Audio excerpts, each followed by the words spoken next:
So we're ready to go ahead and put the collar that we made earlier onto the base that we threw. And the base is still attached to the wood here, so that when I put it into the square space, it remains centered.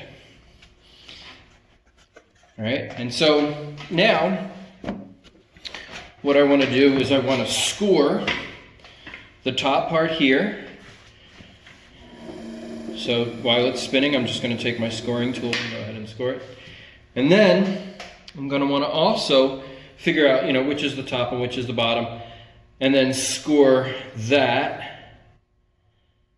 And I'm going to add some slip and attach the two. And I want to mention too that these have been sitting for a day under plastic so that they're both relatively the same amount of moisture content. They're both sort of leather hard, soft leather hard, not quite hard leather hard.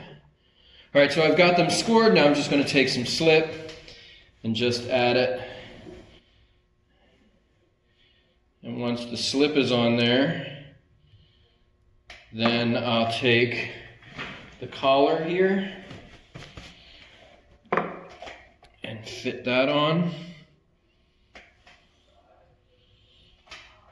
I'll give it a little spin to see how it looks. It may be a little off one way or the other, so I'll just go ahead and adjust that. Now, on the inside, I have to clean it up a little bit. Let's see if I can show you the inside. See, so when I spin this, I'll be working on the inside, but trying not to mess up my design too much. But right here where it's connected, I want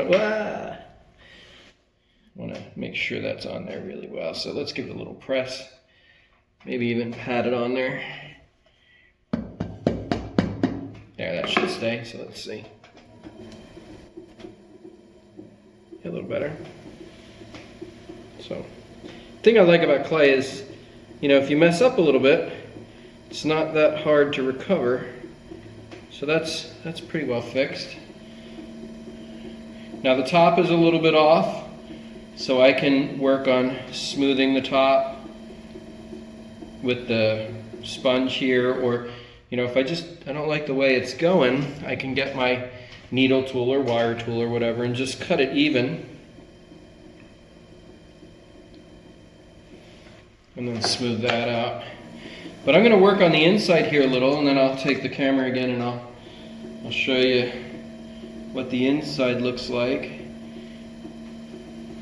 going to get the sponge pretty well wet so that it slides and covers over any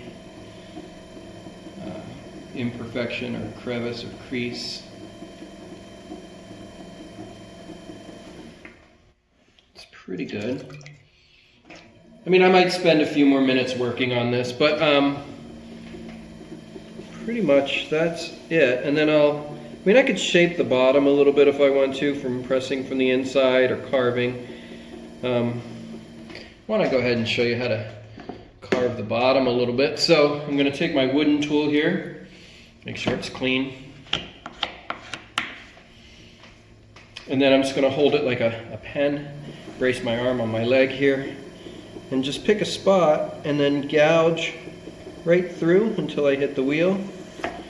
And now I can take my needle tool, slide that under, and now that ribbon of clay gets removed. So I can leave the bottom like this, but I think I threw it a little bit heavy, so I'm going to go ahead later, wrap it up, and then in another day I'll turn it upside down and trim.